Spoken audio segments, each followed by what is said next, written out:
Look at the beautiful dwarf cherry tree I just bought at the nursery. This is a Gisela cherry and it'll be great for this part of the garden. And look at what a nice branching pattern the tree has. That's what's really important. Take a little bit of time to select the tree for its shape. Now, one other thing that you might keep in mind, this is the time to select and plant trees during the winter dormant season. We always look for the soil level where the tree was previously planted. Now, as long as I have this up, I also want to point out one other thing. This is the graft or the bud position. What makes this tree dwarf is the rootstock. So this must always be above ground level.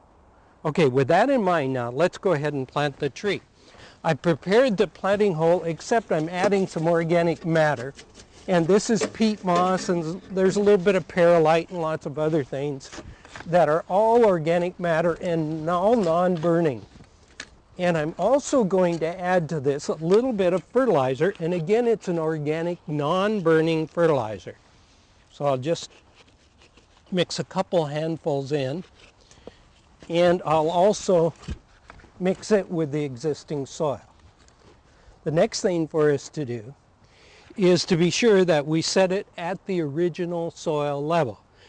Before we do that, though, I'm getting ahead of myself, is if there are any broken roots, be sure that you cut them off, prune them off.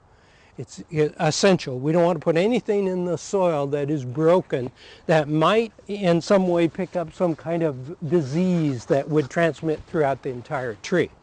Okay, I could have this planting hole, by the way, just a little bit larger. I'd say, in fact, it should be about a foot larger, 6 inches in all directions. And when we look at it, see now, the soil level is just about level here with our soil.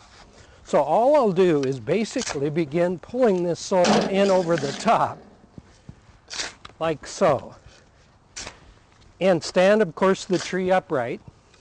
As soon as I get a little bit of this soil in over the top, you'll see that it will stand by itself very easily. And I could, by the way, mix in a little bit of organic matter with this soil that I'm putting in.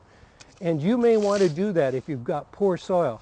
But if you notice here, this is great soil. This is really beautiful organic humus soil and lots of worms in it.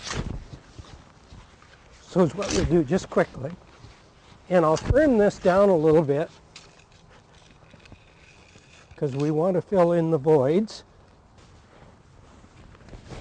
Boy, it's that easy. And maybe leave a little bit of space here for the collection of water. Right now is a perfect time to select and plant those fruit trees.